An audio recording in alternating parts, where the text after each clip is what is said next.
नित नए अंदाज से दुश्मनान इस्लाम हम औरतों के दरमियान से किरदार की पाकीज़गी को खत्म करने की कोशिश करते हैं। कहीं बेपर्दगी के नाम से हमारे दरमियान बेहयाई को राइज किया जाता है, कहीं रस्म रिवाज के नाम पर हमारे दरमियान बेहयाई को राइज किया जाता है, और हमारी माँ बहनें फैशन के नाम पर बेहयाई को फॉलो कर रही हैं, हमारी माँ बहनें रस्म रिवाज के नाम पर बेहयाई को फॉलो कर रही हैं। याद रखो, अल्लाह के रसूल सल्लल्लाहु अलैहि वसल्लम हदीस पाक में इरशाद फरमाते हैं, अल हया शोबतुम मिनल ईमान, हया ईमान का एक शोबा है, और ये इतना अजीम शोबा है कि ये इतना अजीम जेवर है। अल्लाह तबारक व तआला ने और अल्लाह के रसूल सल्लल्लाहु अलैहि वसल्लम ने मजहब इस्लाम के जरिए से इस्लाम के मानने वालियों को ये जेवर अता फरमाया।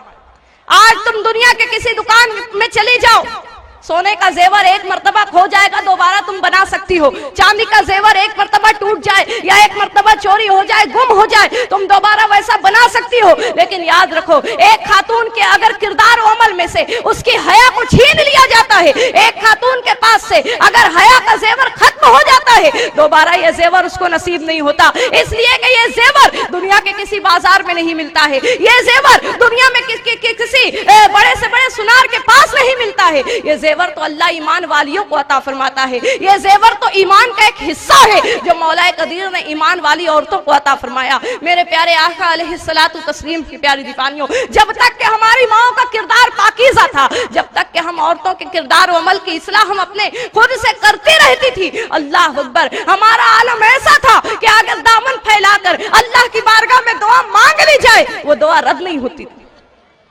आलम ऐसा था कि किरदार और अमल को पाकीज़ा रखने वाली खातून अल्लाह की बारगाह से जो मांगे वो मौला देता था।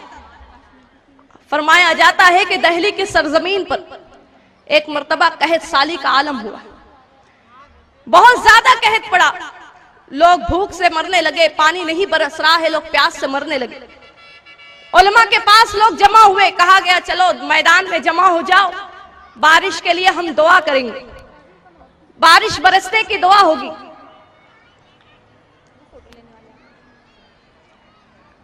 बारिश के बरसने की दुआ होगी, लिहाजा सारे जो दिल्ली के लोग थे, दिल्ली के अवाम उलमा इकराम के साथ दिल्ली के मैदान में जमा हो गई। सुबह से लेकर शाम तक फरमाया जाता है कि लोग बारिश के बरसने की दुआ कर रहे हैं, लेकिन सुबह से शाम हो गई, पानी नहीं बरसा। अब जब पानी नहीं बरसा, शाम का वक्त हो गया, एक नौजवान अपनी सवारी पर सवार होते हुए उस मजमे में से गुजरा। उसने देखा काफी लोग यहां पर जमा हैं, तो वो शख्स लोगों के पास आया। गौर से सुन रहे हो ना मेरी बात? काम करने वालों को अपना काम करने दें, आप अपना काम करें जिस मकसद से आए। वो नौजवान उस मजमे में लोगों के पास आया, अर्ज करता है क्या बात है, आप क्यों जमा हो? लोगों ने कहा हमारे यहाँ कहत साली का आलम हो गया है, पानी नहीं बरस रहा, हम दुआ करने के लिए जमा हुए ताकि परवरदिगार अब्र बारा का नुज़ूल फरमा दे। फरमाता वो शख्स कहता है कि अगर आप मुझे इजाजत दो तो मैं भी दुआ करूं। उलमा ने कहा ठीक है, तुम भी दुआ करो, न जाने अल्लाह इतने मजमे में से किसकी आमीन को कबूल कर ले। लिहाजा वो नौजवान अपनी सवारी के पास आया, उसने हाथ उठाकर दुआ की। अभी उसके हाथ नीचे नहीं आए थे, फरमाया जाता उलमा इकराम सुबह से शाम तक दुआ कर रहे थे, पानी नहीं बरसा।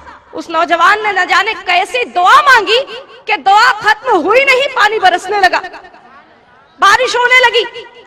लोग दौड़ कर आए उसके पास, कहने लगे नौजवान कौन सी आयत पाक पढ़कर दुआ की थी तुमने? फौरन अल्लाह ने कबूल कर ली। कौन सा वजीफा पढ़ के दुआ की थी? फौरन अल्लाह ने कबूल कर ली। नौजवान कहता है ऐ लोगों सुनो, मैंने किसी आयत करीमा को पढ़कर दुआ नहीं की, मैंने कोई वजीफा नहीं किया। सुनो, ये जो सवारी पर पर्दे में तुम एक सवार को देख रहे हो, उस पर्दे के अंदर मेरी माँ बैठी हुई है, और इस मेरी माँ के पर्दे का ये आलम है, आज तक मेरी माँ के आंचल को किसी गैर मर्द ने नहीं देखा। मैं मेरी माँ के करीब आकर उसी आंचल को मैंने थामा और अल्लाह की बारगाह में दुआ की, परवरदिगार मैं उस माँ का बेटा हूँ जिस माँ के आंचल को कभी किसी गैर मर्द ने नहीं देखा। मौला मैं तुझे इस आंचल का वास्ता देता हूँ, तो पानी बरसा दे। अल्लाह अकबर, क्या असर है दुआ में, और क्या असर है उस पाकीज़ा किरदार वाली के दामन में। फरमाया जाता दामन वाली दुआ नहीं मांग रही है, दामन का वसीला लेकर दुआ मांगी जा रही है, तो मौला उस दुआ को कबूल कर रहा है। सोचो जिसके दामन में यह असर है, वो अगर हाथ उठाकर दुआ कर दे तो मौला की अता का क्या आलम होगा। आज बड़ा अजीब मामला नजर आता है, माँ बहनों को शिकायत है, हम सालों साल दुआ करते हैं, दुआ नहीं कबूल होती, पूरा पूरा बरस गुजर जाता है, दुआ नहीं कबूल होती, नमाज पढ़कर दुआ करते हैं, दुआ नहीं कबूल होती। लेकिन क्यों नहीं दुआ कबूल होती? क्या हमने इसके असबाब को जानने की कोशिश की? याद रखो, अल्लाह के रसूल सल्लल्लाहु अलैहि वसल्लम की हदीस पाक का मफहूम है, सरकार फरमाती है कि वो खातून जो ऐसा जेवर पहन कर निकलती या ऐसा पाजेब पहनती है जिसके घुंघरू की आवाज गैर मर्द के कान में जाए, फरमाया जाता है उस एक खातून की इस हरकत की वजह से कि उसके जेवर और उसके घुंघरू की आवाज, पाजेब की आवाज गैर मर्द के कान में जाती है, अल्लाह अकबर, फरमाया जाता अल्लाह तबारक व तआला उस पूरी कौम की दुआ को रद्द कर देता, उसकी दुआ को कबूल नहीं की जाती। आज अगर हम अपने किरदार और अमल का जायजा लें, दुआ की कबूलियत वाला कौन सा अमल आज हम कर रहे हैं? आज अगर हम अपने रोज और शब का जायजा लें, न जाने दिन भर में कितनी नाफरमानी हम अल्लाह की करते हैं। बेहयाई माशरे में ऐसी आम हुई, नित नए अंदाज से बेहयाई, नित नए अंदाज से गुनाह, अल्लाह अकबर। आज गुनाह का एक बहुत अजीब जरिया, बहुत फेमस जरिया हमारे दरमियान मोबाइल ईजाद हुआ है। आज मोबाइल इंसान की जरूरत भी बन चुका है। इंसान किस कोने में है, क्या कर रहा है, इंसान दूसरे कोने में रहकर उसके हालात मालूम कर सकता। साइंस ने बड़ी तरक्की की आज कि एक इंसान अगर दुनिया के कोने में भी है तो वो अपनी आवाज को, अपने हालात को दूसरे कोने तक पहुंचा सकता है एक मोबाइल फोन के जरिए।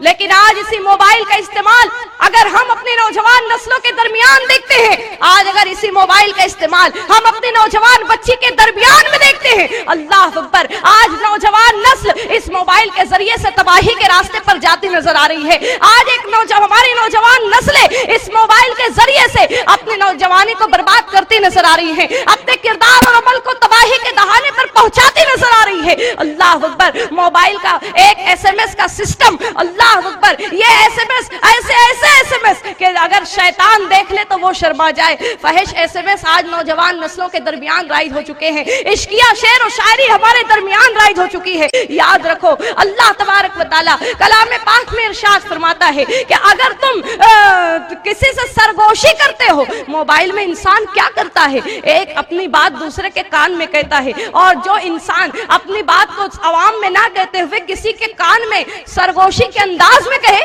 तो उसको सरगोशी कही जाती। और इस सरगोशी का सही इस्तेमाल कुरान हमको बताता है।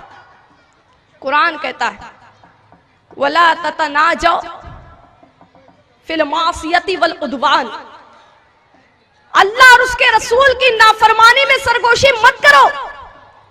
अल्लाह और उसके रसूल की नाफरमानी वाली बात तुम मोबाइल के जरिए मत करो। इस्लाम तुमको मोबाइल के इस्तेमाल से नहीं रोकता, इस्लाम तुमको इंटरनेट के इस्तेमाल से नहीं रोकता। आज तरक्की कर दी है तो इन बात चीजों का इस्तेमाल भी हमारे लिए जरूरत बन चुकी है, लेकिन कुरान कहता है ततनाजौ फिल बिर्रि वत तक़वा, कि जब तुम मोबाइल का इस्तेमाल करते हो नेकी और भलाई के बातों के लिए मोबाइल का इस्तेमाल करो। तुम मोबाइल पर SMS करो, फहिश बातों के मुताल्लिक SMS ना करते हुए नबी की एक हदीस पाक अपनी किसी सहेली को SMS कर, ये SMS उसकी जिंदगी में नजात का जरिया बन जाए। इश्किया शेर और शायरी ना अपनाते हुए नाते पाक की रहमत आलम सल्लल्लाहु अलैहि वसल्लम के शान में शेर और शायरी तुम अपने सहेलियों के पास भेजो, यही तुम्हारा SMS उसके दिल में नबी की मोहब्बत पैदा करने का जरिया बन जाए। बुलंद आवाज से दुरूद पाक।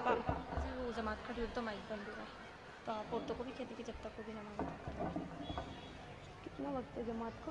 बस खड़ी होने वाली, मतलब माइक तक का इंतजार में बोल रहे हैं। अच्छा ठीक। तो मेरे प्यारे आका अलैहिस्सलातु तस्लीम की प्यारी दीवानी, जरूरत है हम औरतें अपने किरदार और अमल की इस्लाह करने की कोशिश करें। मजीद बातें इंशाअल्लाह नमाज असर के बाद आपके गोश गुजार करने की कोशिश करूंगी। माँ बहनों से गुजारिश है खामोशी के साथ, अभी आपने बहुत कुछ सुना है, अब इसका मुजाहरा आपको इस अंदाज से करना है, जब आप यहाँ से नमाज का वक्फा दिया